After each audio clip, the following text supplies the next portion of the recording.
Գևորգ եպիսկոպոս Սարոյանը հայց է ներկայացրել դատարանին ընդդեմ հայաստանյաց առաքելական Սուրբ եկեղեցու, գրել է հետքը։ Եպիսկոպոսը պահանջել է անվավեր ճանաչել Մասյացոտնի թեմի առաջնորդի պաշտոնից իրեն ազատելու մասին ամենայն հայոց կաթողիկոսի որոշումը եւ վերականգնել իր պաշտոնը։ Գևորգ եպիսկոպոս Սարոյանը այն 10 բարձրաստիճան հոգեվորականներից է, որը միացել է վարչապետ Նիկոլ Փաշինյանի եկեղեցու բարենորոգման նախաձեռնությանը։ Եպիսկոպոսը պահանջում է նաեւ, որ ամենայն հայոց կաթողիկոս Գարեգինբեն թողնի գահը։ Հունվարի 10-ին Գարեգինբեն ազատել է Մասյացոտնի թեմի առաջնորդի պաշտոնից պաշտոնական դիրքը չարաշահելու եւ թեմի եկեղեցականաց նկատմամբ հարկադրանք ու ճնշումներ գործադրելու համար։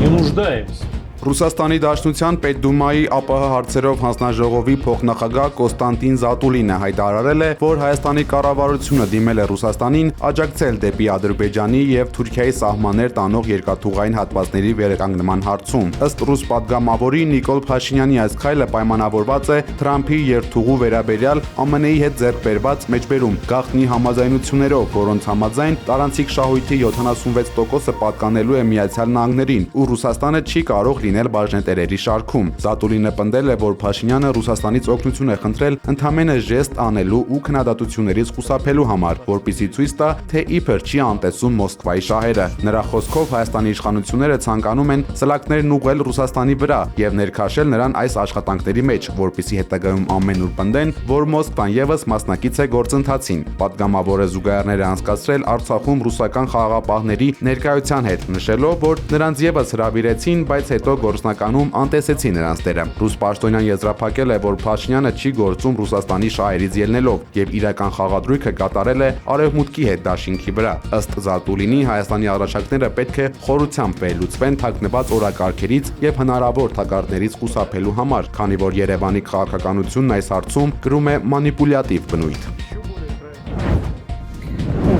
Давайте с вами по порядку. Во-первых, речь идет о Ռուսաստանի արտաքին գործերի նախարարության պաշտոնական ներկայացուցիչ Մարիա Զախարովան անդրադարձել է Վլադիմիր Սոլովյովի վիճահարույց հայտարարությանը եւ դրանից հետո Հայաստանում Ռուսաստանի դեսպանին բողոքի հայտագիր հանձնելու փաստին։ Զախարովան շեշտել է, որ նման հարցերի շուրջ մանիպուլյացիաներով զբաղվելն անընդունելի է եւ պարզաբանել է, որ Սոլովյովի հնչեցրած այն միտքը, թե ինչու Ռուսաստանի ազգային անվտանգության համար իրենց երկիրը հատուկ ռազմական գործողություններ չի սկսում Ռուսաստանի ազդեցության գոտու այլ կետերում, ակնարկելով Հայաստանի ոչ թե պաշտոնական հայտարարություն է, այլ լրագրողի անձնական կարծիք, որն արտահայտվել է մասնավոր հեռուստաալիքի եթերում։ Դիվանագետը ընդգծել է, որ Սոլովյովի խոսքն իրականում ձևակերպված է եղել որպես հարց եւ ոչ թե պնդում։ Սակայն որոշ վերլուծաբաններ այն սադրիչ կերպով ներկայացրել են որպես Մոսկվայի պաշտոնական դիրքորոշում։ Զախարովան հիշեցրել է, որ Ռուսաստանը եւ Հարավային Կովկասի ժողովուրդները պատմականորեն կապված են ռազմավարական գործընկերությամբ ու եղբայրական բարեկամությամբ եւ հորդորել է տուրք չտալ նմանատիպ տեղեկատվական սադրանքներին, որոնք նպատակ ունեն վնասել երկկողմ հարաբերությունները։ Երևանում գիշերը Սուրբ Գրիգոր Լուսավորիչ բժշկական կենտրոնի ծննդատան մոտ ոստիկանության գվարդիայի ծառայողները փորձել են կանգնեցնել կասկածելի Mercedes մակնիշի մեքենան, սակայն վարորդը ոչ միայն չի ենթարկվել հրահանգին, այլև վրաերթի ենթարկելով ոստիկանության գվարդիայի երկու ծառայողների դիմել է փախուստի։ Հետապնդման ընթացքում գվարդիայի ծառայողները նախազգուշական կրակոցներ են արձակել օդ, բայց տեսնելով, որ փախուստը շարունակվում է, ծառայողներից մեկը կրակ է բացել մեքենայի հետևի աջ անվադողի ուղղությամբ։ Արդյունքում վարորդը կորցրել է կառավարումը եւ բախվել փողոցի նրբանցներից մեկի բարձրավոլտ էլեկտրասյան բետոնե հիմքին։ Ֆոտոլրագրող Գագիկ Շամչյանի տեղեկություններով վթարից հետո վարորդն ու ուղևորը փորձել են փախչել տարբեր ուղղություններով, սակայն գվարդիայի ծառայողներին հաջողվել է նրանց վնասած դերձել եւ բերման ենթարկել։ Ըստ նախնական տեղեկությունների բերման ենթարկվածները կասկածվում են խոշոր չափի թմրամիջոցների ապօրինի շրջանառության եւ իրացման համար։ Իրանի իշխանություններն արդեն 7-րդ օրը շարունակում են անջատած պահել ինտերնետը երկրի ողջ տարածքում, իսկ հեռախոսակապը գործում է սահմանափակումներով։ Հակակառավարական ցույցերի ժամանակ սպանվածների եւ վիրավորների մասին պաշտոնական տվյալներ Թեհրանը չի հաղորդում։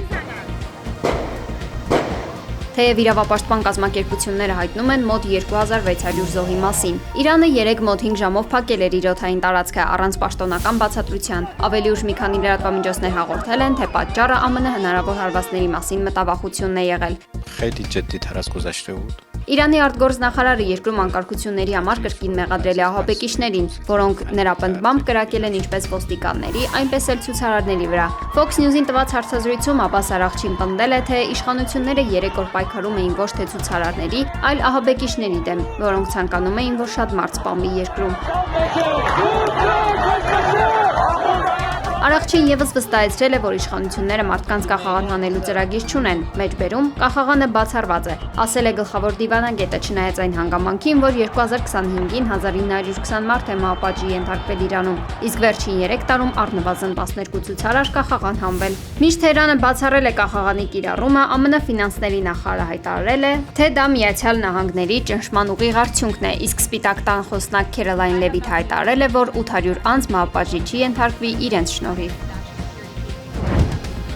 ԱՄՆ նախագահ Դոնալդ Թրամփը հայտարարել է, որ ստեղծվել է Գազայի խաղաղության խորհուրդ։ Նա նշել է, որ խորհրդի անդամների անունները շուտով կհայտարարվեն, միևնույն ժամանակ վստահեցրել, որ սա ամենամեծ եւ ամենահեղինակավոր խորհուրդն է, որը երբևիցե ստեղծվել է։ Վաշինգտոնը հայտարարել է Գազայում հրադադարի երկրորդ փուլի մեկնարկի մասին։ Իսրայելը եւ Արևմուտքի կողմից ահաբեկչական խմբավորում ճանաչված Համասը հոկտեմբերին ստորագրել են Թրամփի ծրագիրը, որով սահմանվում է, որ պաղեստինյան տեխնոկրատական մարմինը կգտնվի միջազգային խաղաղության խորհրդի վերահսկողության տակ։ Այն վերահսկելու է Գազայի կառավարումն անցումային շրջանում։ Վենեսուելայի ընդդիմության առաջնորդ Մարիա Կորինա Մաչադոն Սպիտակ տանը կայացած մասնավոր հանդիպման ընթացքում ԱՄՆ նախագահ Դոնալդ Թրամփին է հանձնել Նոբելյան խաղաղության իր մրցանակը։ Սպիտակ տնից դուրս գալուց հետո Մաչադոն դիմել է դարպասի մոտ հավաքված կողմնակիցներին, ասելով. «Մեջբերում, մենք կարող ենք հույս դնել նախագահ Թրամփի վրա»։ You did today. Why did you do that? Because he deserves it. Fox News հեռուստաալիքի եթերում հարցին, թե ինչու իր համար այդքան սպասված մրցանակը շնորհեց Թրամփին, Մաչադոն պատասխանել է. «Մեջբերում, որովհետև նա արժանի է դրան»։ The Nobel Peace Prize medal on behalf of the people of Venezuela. Ամերիկյան հատուկ նշանակության ուժերի կողմից Կարակասում Վենեսուելայի նախագահ Նիկոլաս Մադուրոյի ձերբակալությունից հետո Թրամփը հրաժարվել էր աջակցել Մաչադոյին որպես երկրի նոր առաջնորդ, չնայած նրա գլխավոր շարժումը հայտարարել էր 2024 թվականի ընտրություններում հաղթանակի մասին։ Փոխարենը նա գործարար հարաբերություններ է հաստատել երկրի ժամանակավոր առաջնորդ Դելսի Ռոդրիգեսի հետ, ով Մադուրոյի օրոք փոխնախագահ էր, իսկ այժմ երկրի ժամանակավոր ղեկավար։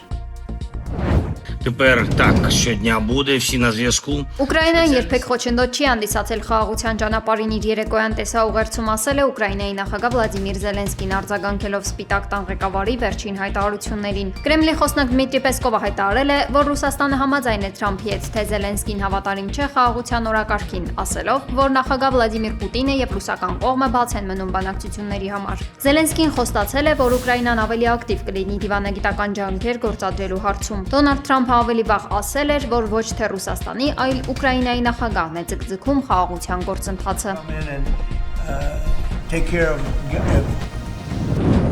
Խոշոր հրդեհ է բռնկվել Հարավային Կորեայի Սեուլ քաղաքի աղքատ թաղամասերից մեկում։ Տարհանվել է 200 մարդ։ Զոհերի եւ վիրավորների մասին տեղեկություններ չկան։ Կրակի ծխի բարձրությունը հասել է մոտ 200-ից 300 մետրի։ Ըստ մամուլի, այն եղել է Սեուլի վերջին խրճիթային թաղամասը։